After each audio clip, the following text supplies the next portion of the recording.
don't take that you belong. There should be exceptions made for that. That's not the point. The point is that there's some games you don't get to play unless you're all in. And the other thing that's so interesting about being alive is that you're all in. No matter what you do, you're all in. This is going to kill you.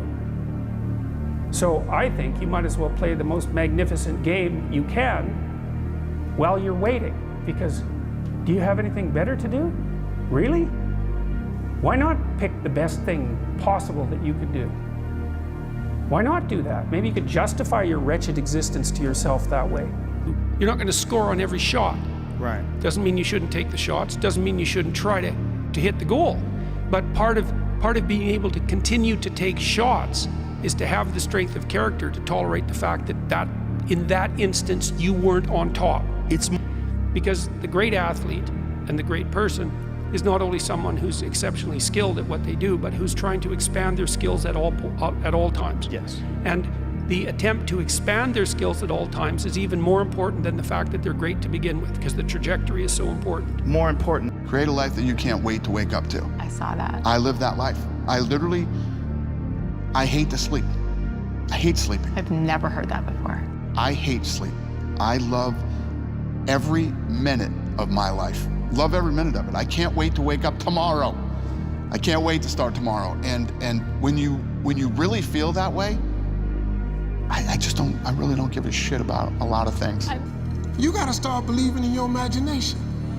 Faith without works is dead. So now you got to put in work. All of y'all sitting in here, you want a better life, correct? Haven't you imagined a better life? Okay, who you think he showed it to? He showed it to you. Why you think he showed it to you? Because he want to give it to you.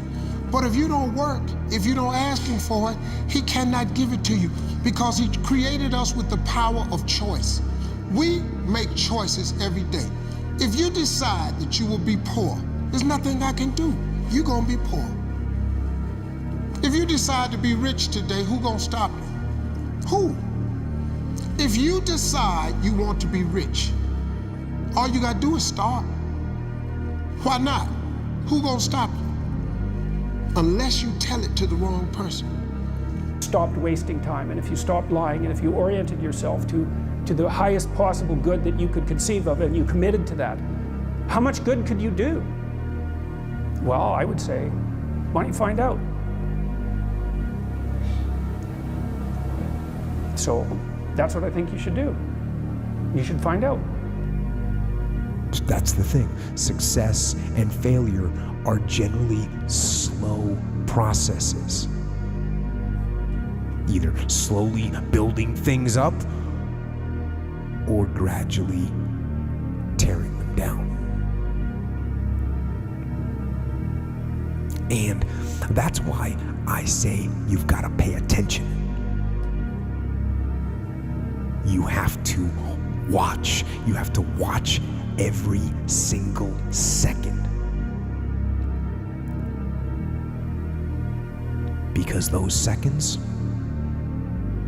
they turn into minutes. And minutes turn into hours, and hours turn into days, and days turn into years.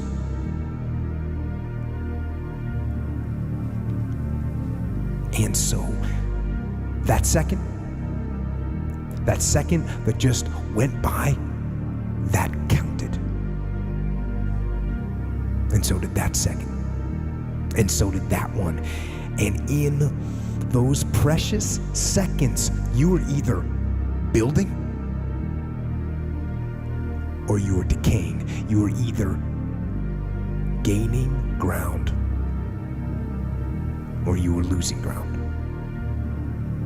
in that second. And in every second. Every second counts.